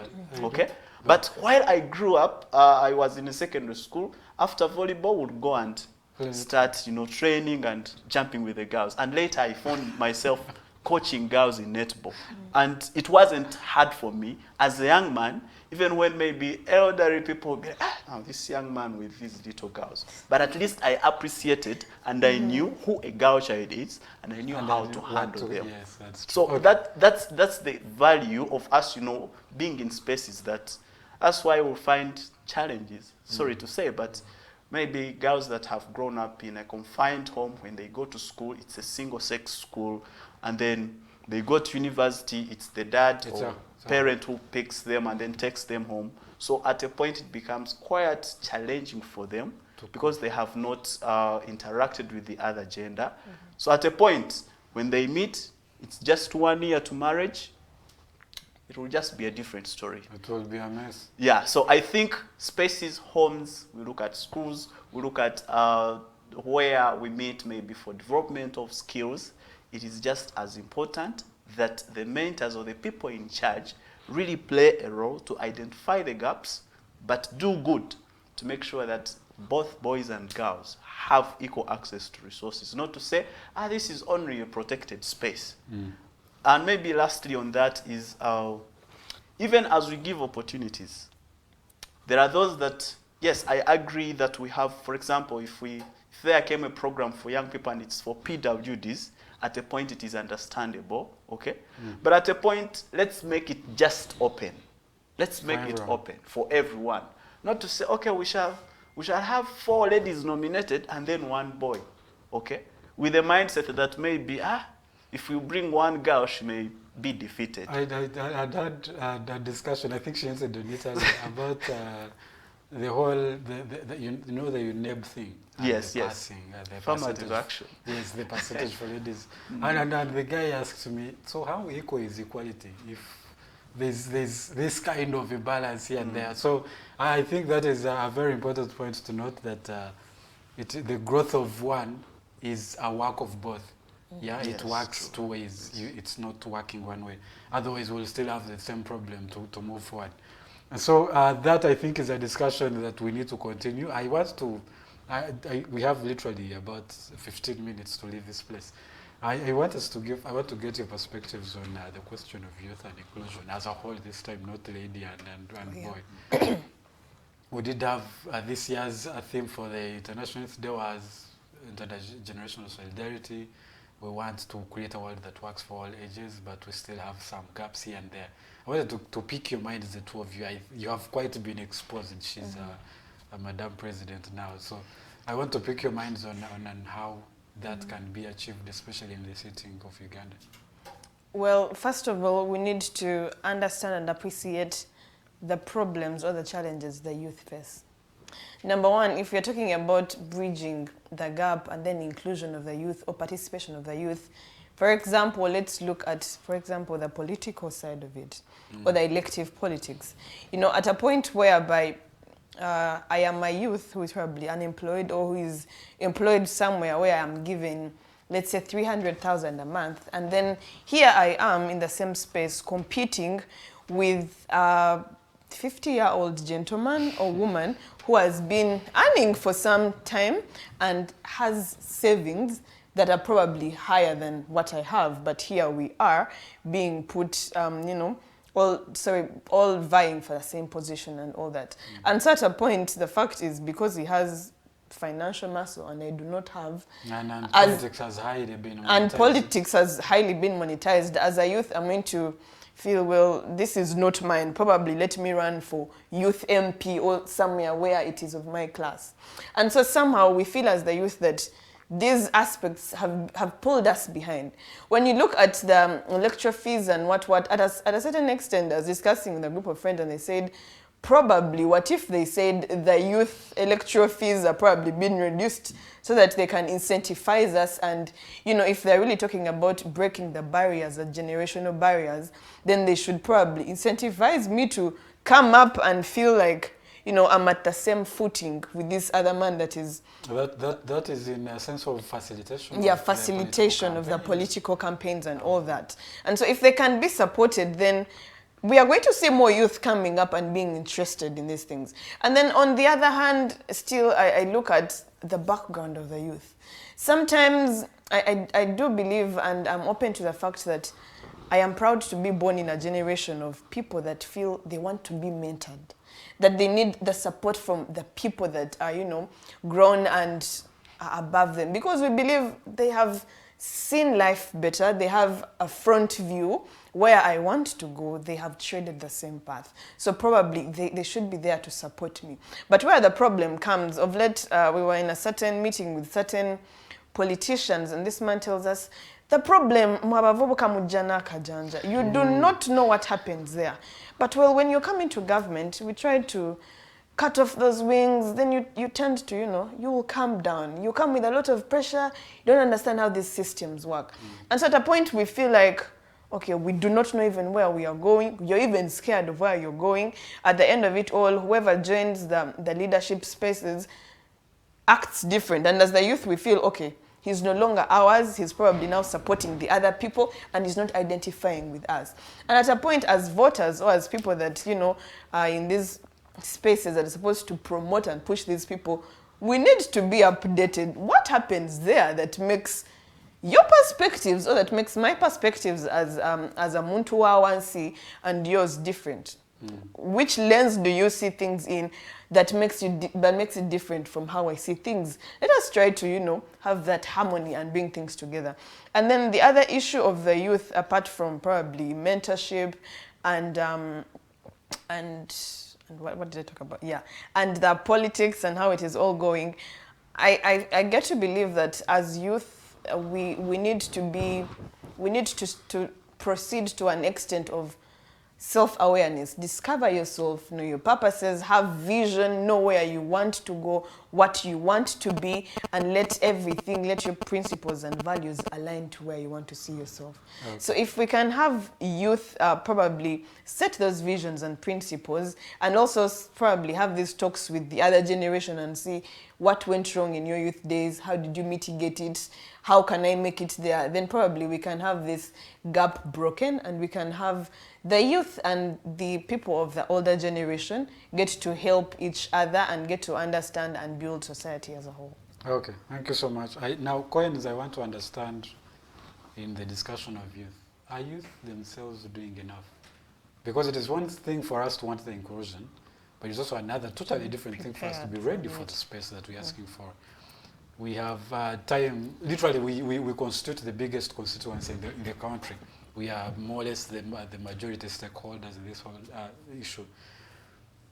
We have about, is it 70% or so of the population? 77%. Yes, over 70%.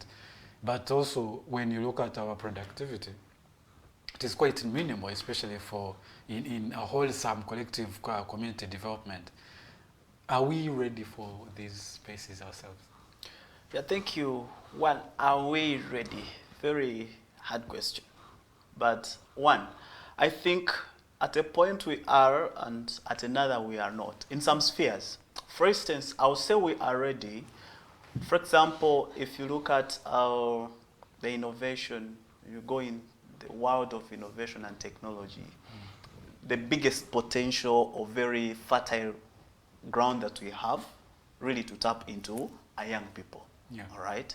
Now, the challenge would be that there they are ready, but do they have the space?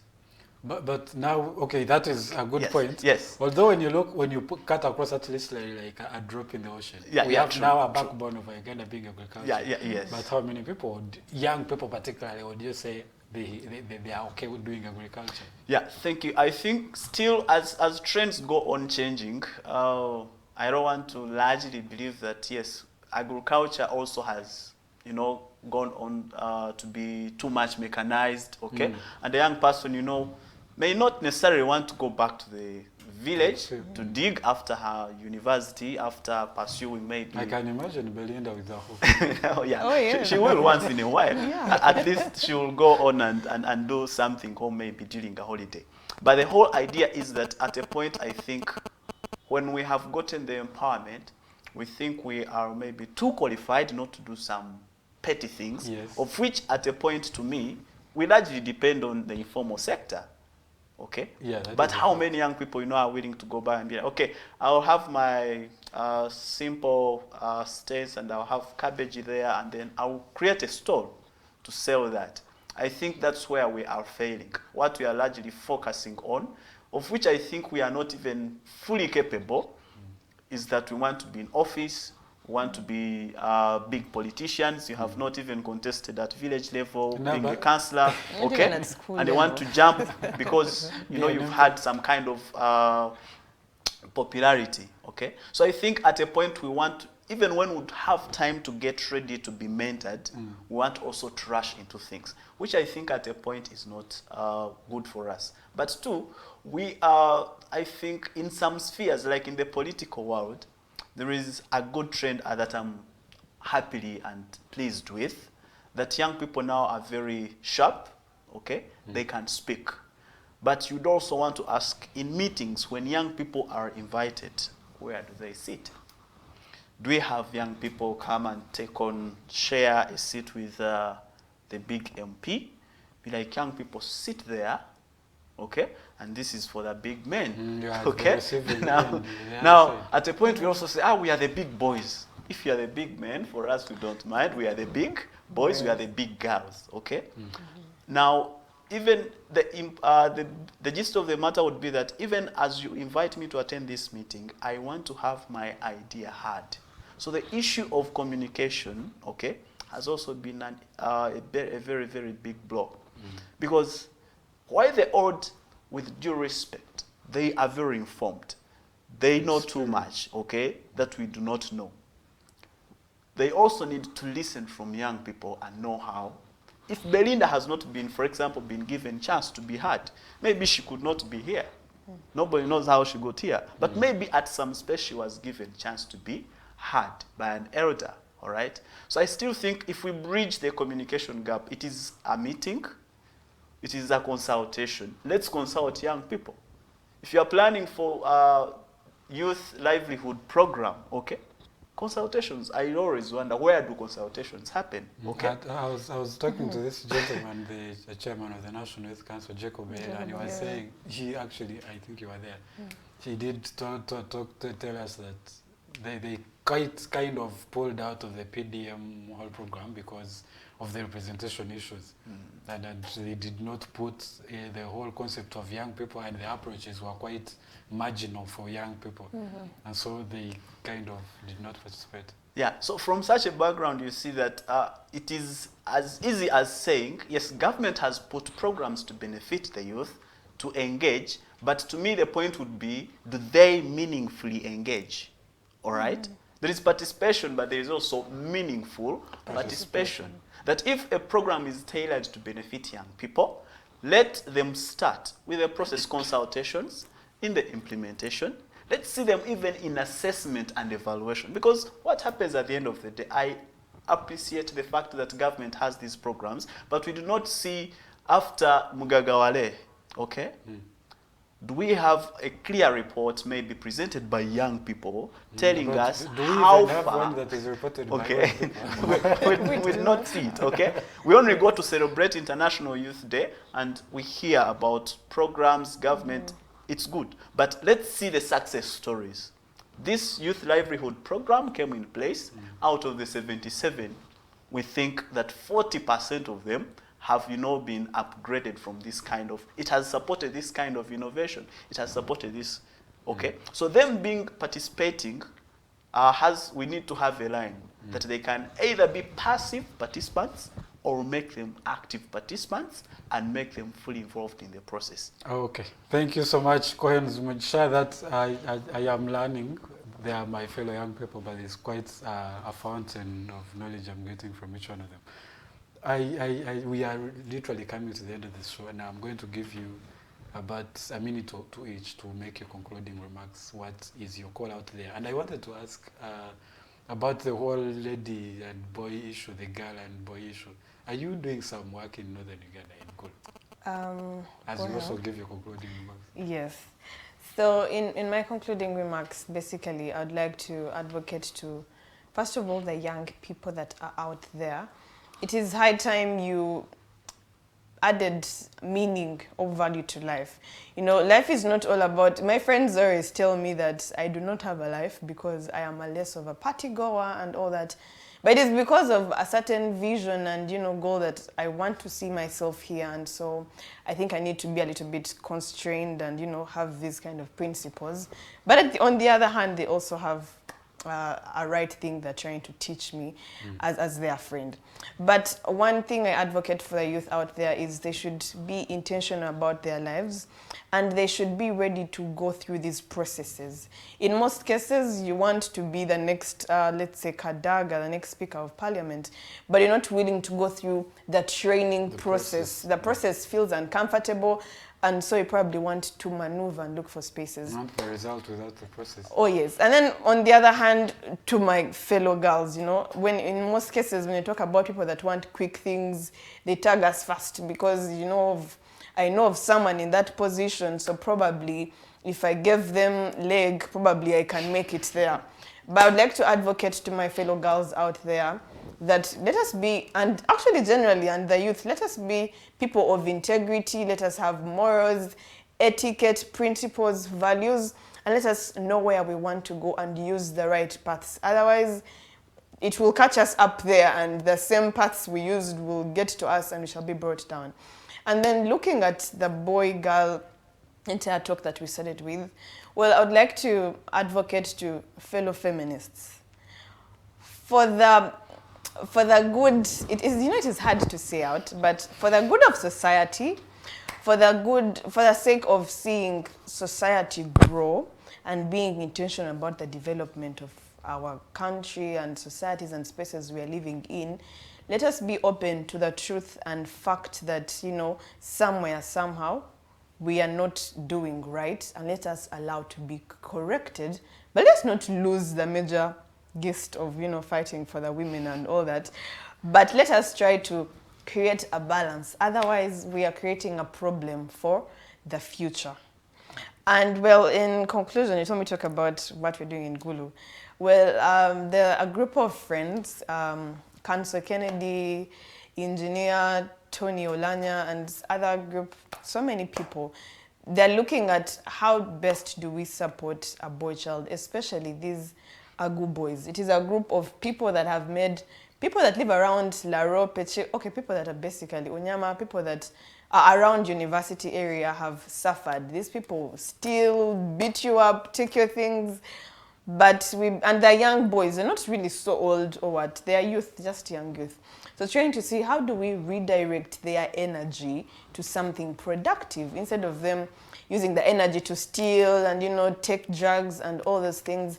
Can we try and redirect and bring hope to these people? And then on the girl side, well, we still have programs going through as how we move to different girls, skilling them, teaching them about menstrual hygiene, about ethics, character of a girl child, and all of that. And then on the debate section and public speech, we look at empowering the young generation with a skill of public speaking, debate, to have eloquent leaders, eloquent group of generations, an eloquent generation that can speak their mind, that can argue or bring an alternative without necessarily being violent, but have a reasoning capacity that is fit for the context you're living in. Okay. And with that, I'd like to wish you a nice time. Thank you very much. Thank you so much. Cohens, I'll have your closing remarks. Okay, thank you so much. To me, I think on my parting shots, what do I call young people maybe to do?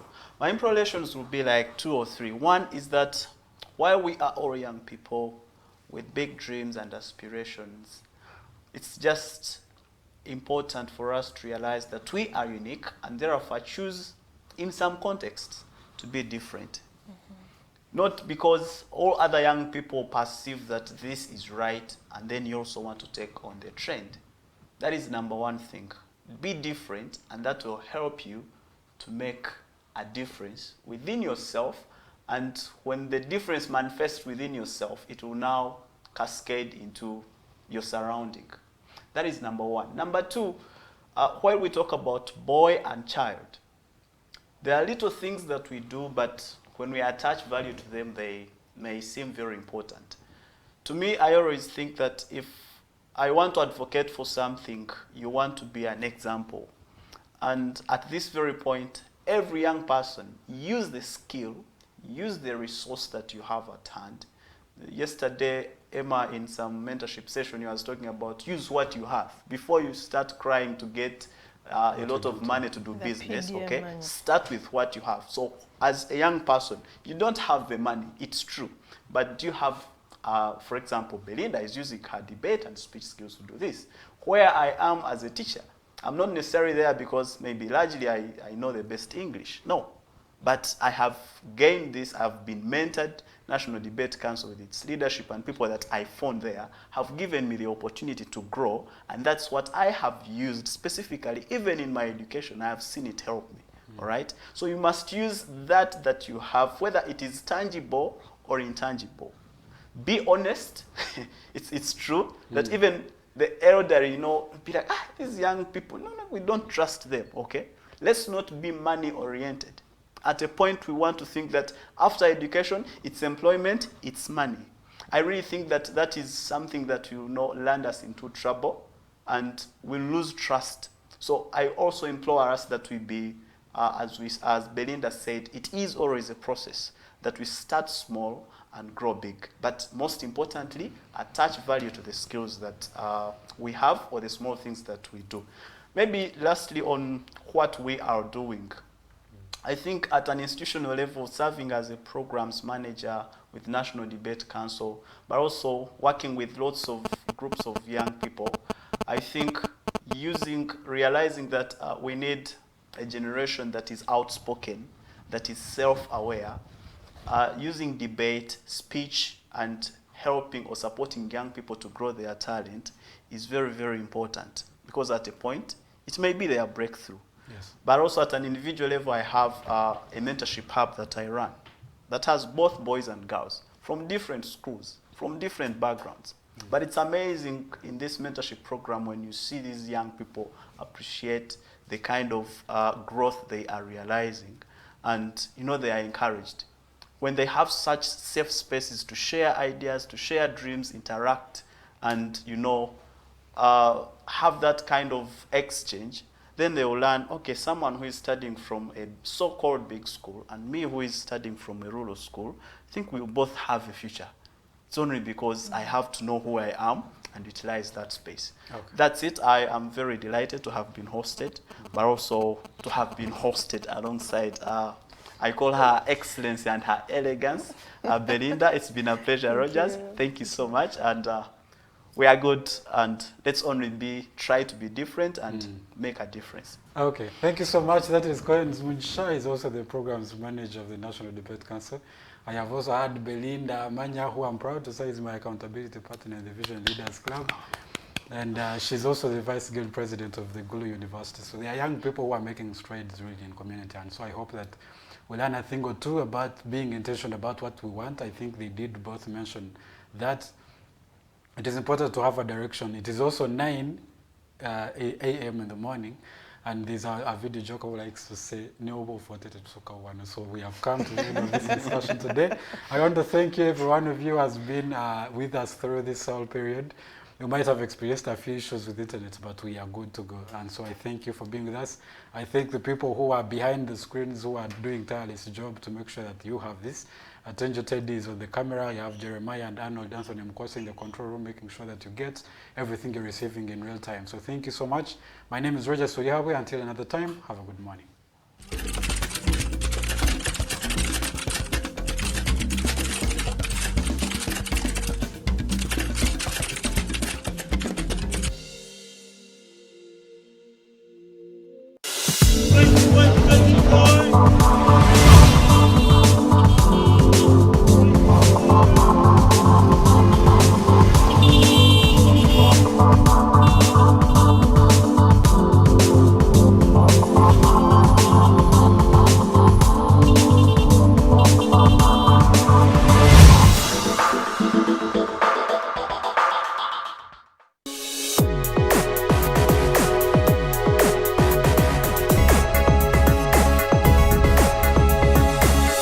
The Alternative Digitalk. Real issues, Real talk.